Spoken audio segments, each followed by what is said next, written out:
Never have I ever had more anxiety around doing a video than this one. It is a topic that I have refused to speak about for 2 years, that I delete every single comment that comes my way, but I think it's really important. So here we go. This has all of the trigger warnings you can possibly imagine having a video having.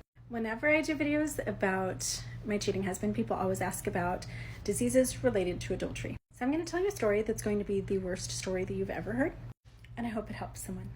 7 or 8 years ago at Christmas time, we were away for Christmas and I got a little yeast infection. We were out of town, so I called my doctor and asked if he could just send a prescription for Diflucan. I tended to have a lot of these infections. So he sent over the Diflucan. I took the full course and then it didn't go away. So I called him back. He sent in some prescription creams and ointments and different things, and it wasn't getting any better. After Christmas, my energy really started to lag and I started to show some other symptoms of just not feeling well. So I went in. He did a swab. It wasn't yeast. It wasn't any other bacterial infection.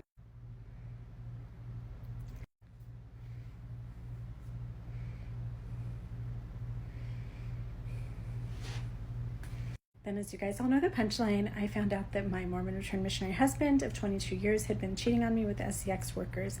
And yes, as soon as he confessed, my next question was, did you use protection?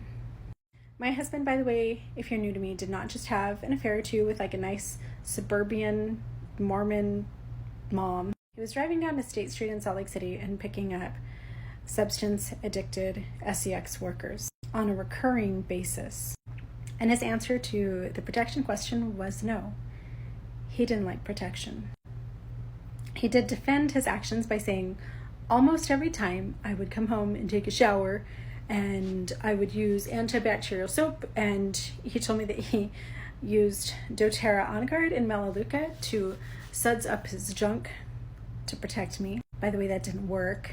Jake knew more than anybody how hard I had fought to survive this day that I died for a few minutes, came out of my body, had a near-death experience.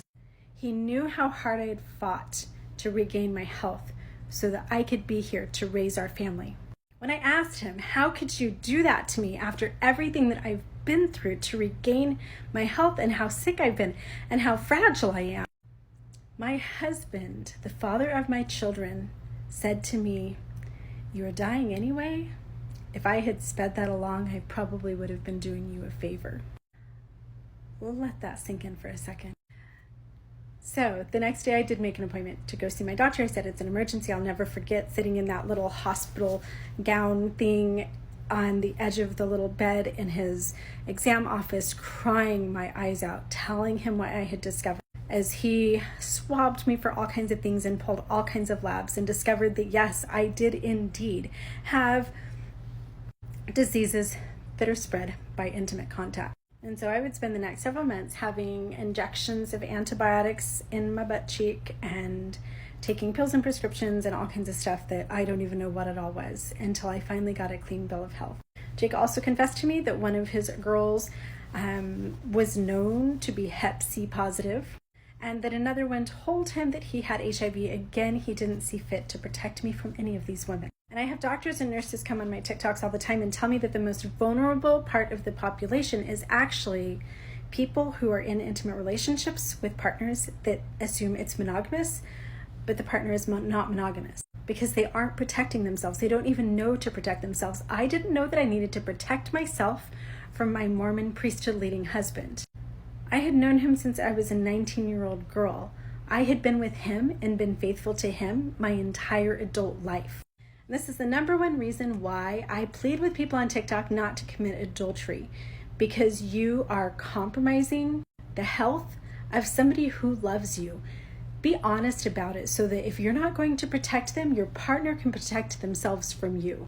It's also the number one reason why, if I ever know about adultery, whether it's a friend, a neighbor, a family member, somebody that I don't even know that well, I always tell the partner, because it is one of the most high-risk behaviors that you can involve another person in without them even knowing it. This is another aspect of domestic violence that I find really sad.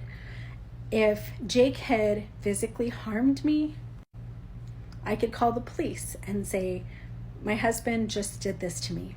But there's no hotline to call when My husband's been engaged in this behavior with girls who have diseases, compromised my health, brought diseases home to me. I think he should be in jail for that. Okay, I don't know if I will post this or delete it. 50-50 chance.